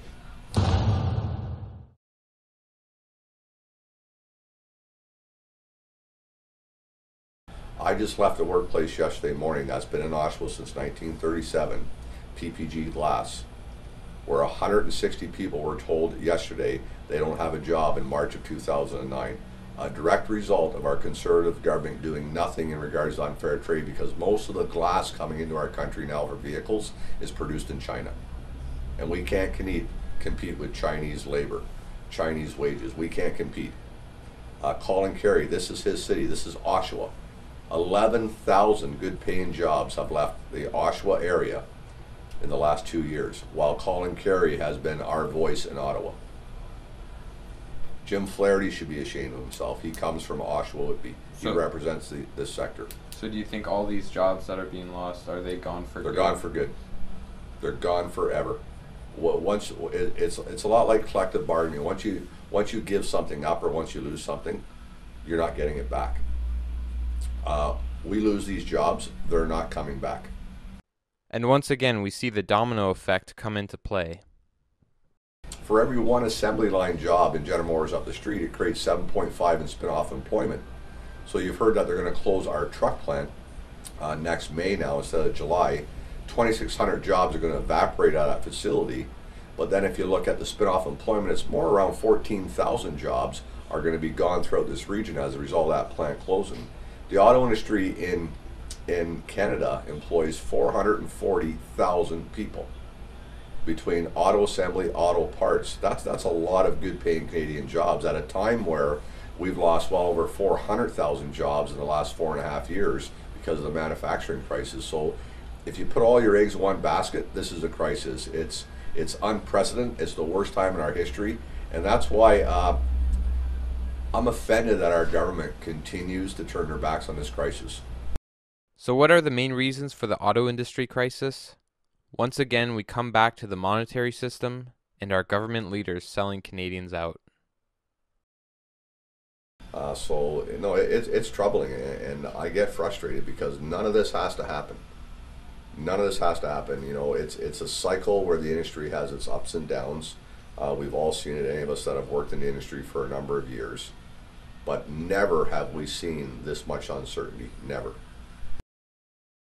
It's becoming more evident than ever that the jobs in Canada are shifting from manufacturing to consumer-driven.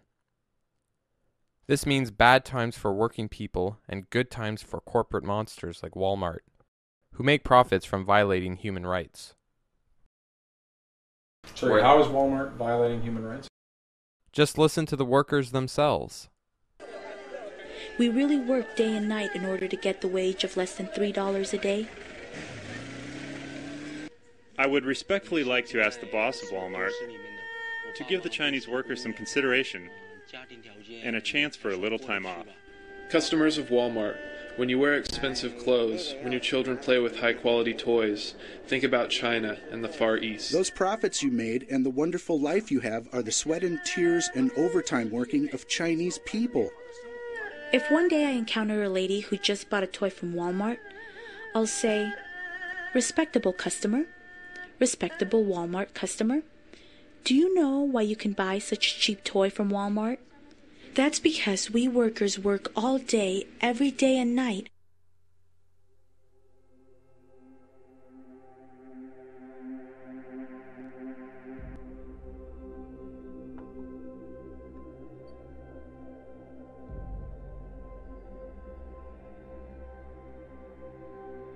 But I mean, the only problem there is that if you look, it's not just Walmart. I mean, if you look across the board, most of the products we get come from places where this happens. So most of the products that Canadians are subjected to buy come from slavery-backed companies that our governments have allowed to grow and monopolize in our markets. And it doesn't really seem to bother anyone. Which is why Walmart's low prices are wiping out Canadian businesses. I mean, how is any company in Canada supposed to compete with this? You can't. That's why Walmart is so successful. They know that if they had workers like this in Canada, no one would stand for it. So they go to a country like China, where they can get away with it, bring the goods back to Canada, slap a happy face logo on the product, and sell it at marked up prices. But still lower than any honest made product from Canada, because it costs them so little to make the product itself. Letting a corporation operate like this in our country is a danger to Canadian jobs, human rights, and it's just plain wrong. But our government doesn't really find it to be an issue since over 20 Walmarts open in Canada every year. And when economic times are tough, not only are we practically forced to shop at Walmart, but it's only these big guys that can keep their heads above water and take the economic hits. This means we'll all be working at Walmart, and shopping at Walmart, and dying at Walmart.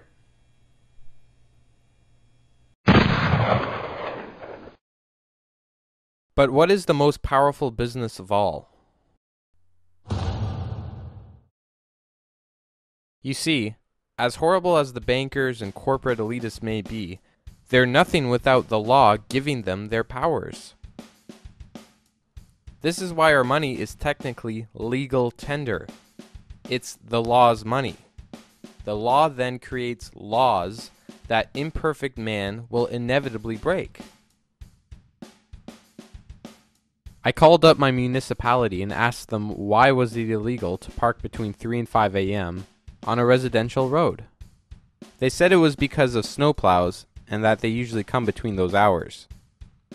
In September? They thought it was funny too. The point is, this is a guaranteed cash cow.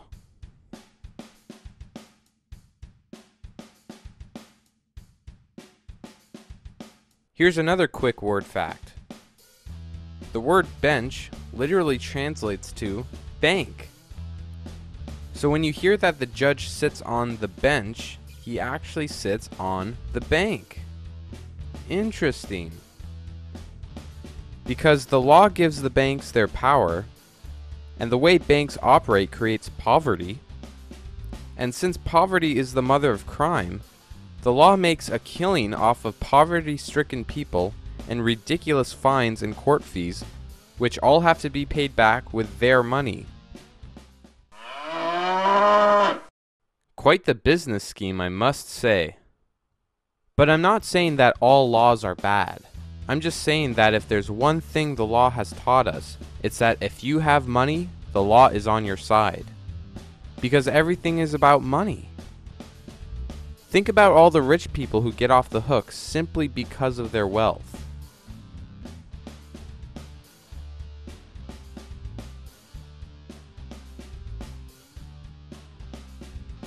I mean, really, what's a $200 speeding ticket to someone who has millions of dollars? Nothing. It's no wonder why everyone wants to become a millionaire, because then you can get away with whatever you want. And ironically, it's the law that has taught us this. So go ahead and break the law if you have money, or if you write the law itself. For instance, our former Prime Minister Brian Mulroney accepted $300,000 cash in New York and Montreal hotels. None of the money was accounted for, and none of the money was taxed. Anyone else in Canada would probably have been jailed, but not Mulroney. You see, the last time the RCMP accused Mulroney for doing shady business in 1995, it cost them and taxpayers millions of dollars because they had hurt Mulroney's feelings by calling him a crook. So he did exactly what you would expect from a Prime Minister of Canada to do. He sued them. But could you see these kinds of events happen to anyone else in Canada? Fat chance.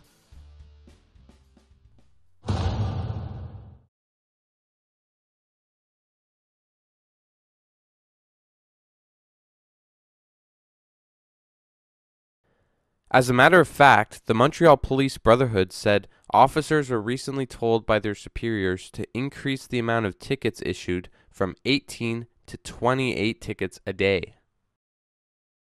The Montreal Police Union president told CTV News that there's only one priority for the City Hall. That's giving tickets, bringing more revenue to the City Hall instead of fighting criminality. The union went on to say that the increased quota mark was due to a $13 million budget cut.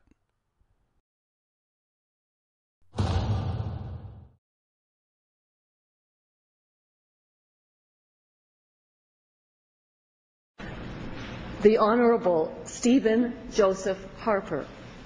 L'Honorable Stephen Joseph Harper.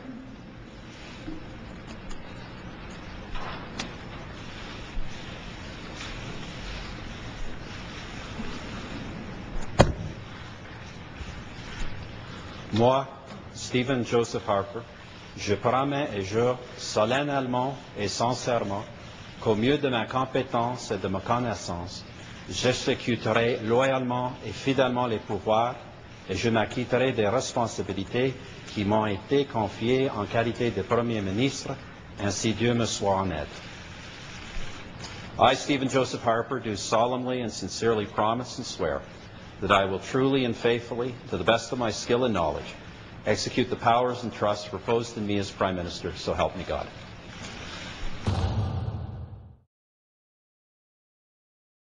So there you have it. Banks, governments, and law. Originally all great things, but they have all been hijacked from the people and used as tools to establish a one-world totalitarian government. Let me close just one more thing on this question of sovereignty. It's very difficult for a large country to accept that somebody is going to come in, like the United States or like the Europeans, and is basically going to come in and say, you're not doing your regulation in a proper way. Fair game. But what's going to happen when China and India are economies as powerful as the United States or Europe?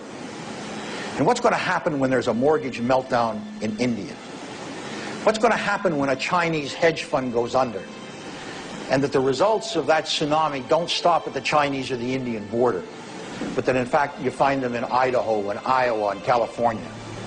Who's going to deal with that? Unless we're prepared to understand that in fact we're all going to have to give up a little bit of our sovereignty in order to make the world work. I hope that that also is something that the G20 comes to deal with.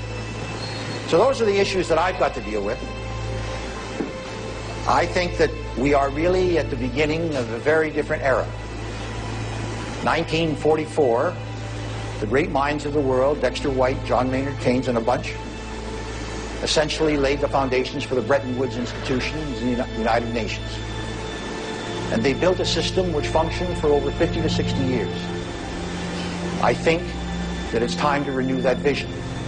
A very different world than one that dated of independent nation states who simply came together but could ignore essentially what was going on inside those countries.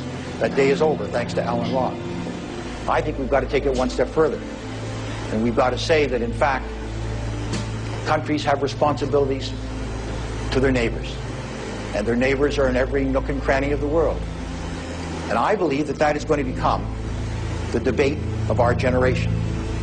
And it's one that I'm very happy to share with you. Thank you very much.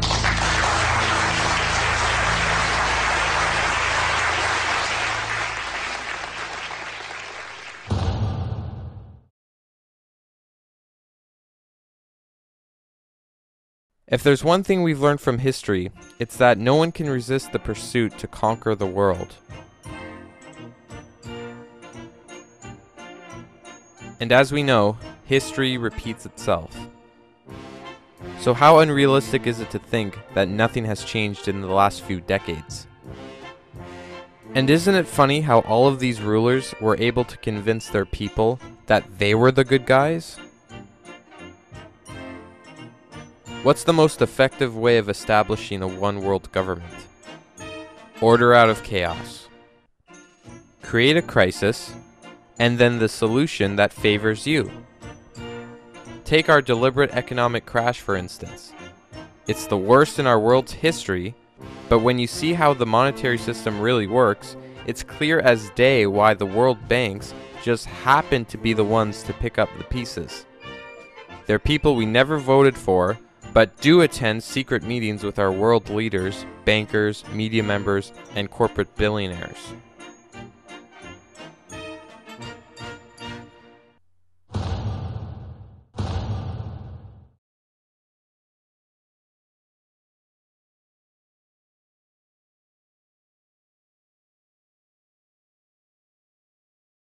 As dire as all of this looks, remember everyone, the government is servants of the people, not the other way around.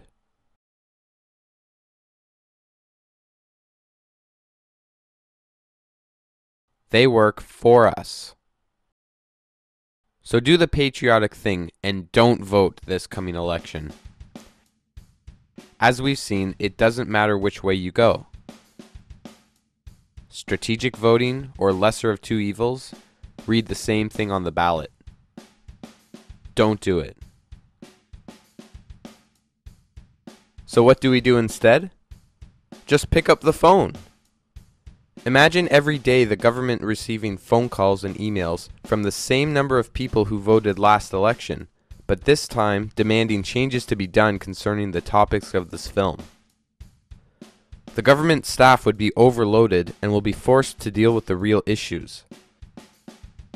This would be true democracy, not this. So call now.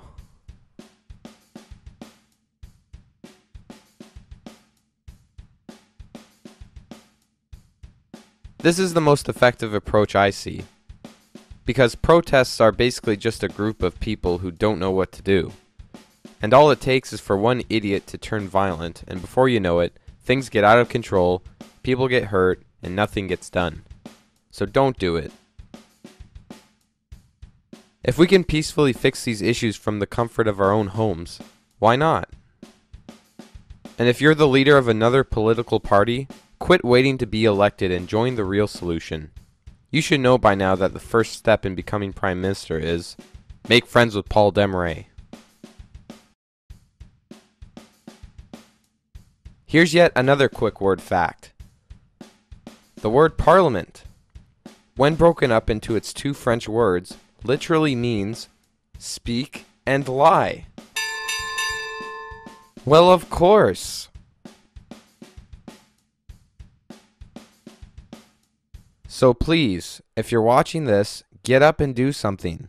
It would only take a few minutes out of your daily lives to really help out your country.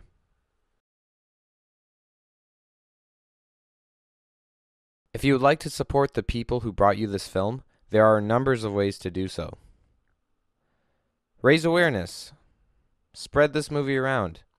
Burn copies of it, email the video, whatever you have to do. In fact, the Toronto Film Festival is right around the corner. Maybe a viewing there would be helpful. Or if you're the CBC or some other news agency, could you consider donating some broadcasting assistance to the youth of Canada that brought this film together? We seem to be doing your job anyway, so a little bit of help would be very appreciative. Or if you're in the law enforcement departments, please just remember who you're supposed to protect, and your job's to keep peace and protect us from evil, not to make a business from the misery of others. Maybe try to create some kind of substitutions for certain fines, where people could repay the debt with community service instead of dollars. At least then they're directly repaying the community. We also believe that people everywhere should be free from food and energy crises. With all the technology and hard-working people we have at our disposal, there's no reason why we should all be so reliant on the businesses that control our most basic necessities. We would like to see homes and farms debt-free and self-sufficient, so that families aren't at risk with or without the crises we may be facing. I realize most Canadians are strapped for cash with the current recession, but this is where you influential and wealthy Canadians can really make a difference. Besides, in a depression, there won't be anyone buying your CDs, Avril. Or anyone going to your hockey games, Crosby?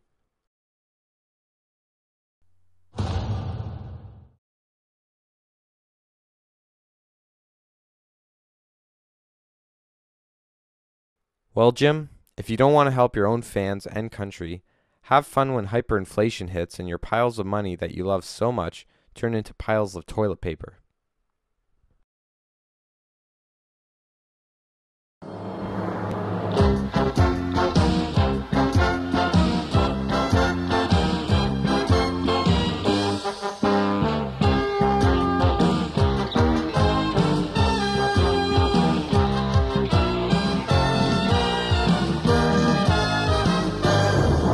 Hello out there, we're on the air, it's hockey night tonight. Tension grows, the whistle blows, and the puck goes down the ice. The goalie jumps and the players bump and the fans all go insane. Someone roars, Bobby scores at the good old hockey game. Oh, the good old hockey game is the best game you can name. And the best game you can name is the good old hockey game. Second period, where players dash with skates aflash. The home team trails behind, but they grab the puck and go bursting up, and they're down across the line. They storm the crease like bumblebees, they travel like a burning flame. We see them slide the puck inside, it's a 1-1 hockey game. Oh, the good old hockey game is the best game you can name. And the best game you can name is the good old hockey game. Third period, last game in the playoffs too. Oh, take me where the hockey players face off down the rink, and the Stanley Cup is all filled up for the champs who win the drink. Now the final flick of the hockey stick and a one gigantic scream. The puck is in, the home team wins the good old hockey game. Oh, the good old hockey game is the best game you can name. And the best game you can name is the good old hockey game.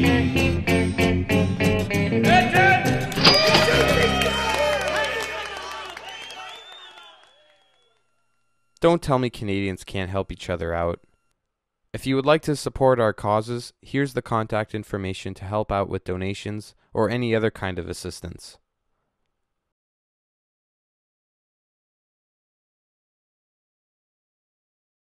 The bottom line is, if we do nothing, we could be in very serious trouble.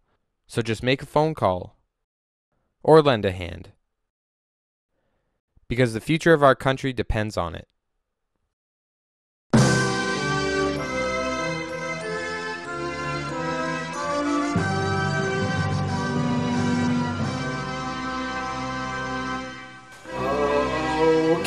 Canada, abroad and sold out land.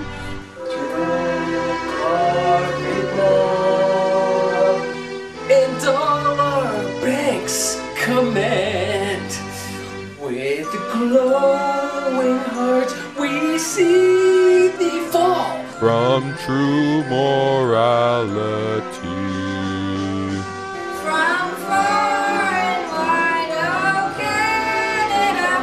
We've lost our sovereignty. We ain't free state, baby. God keep our land. Hopefully debt free. Oh, Canada, we have no dignity.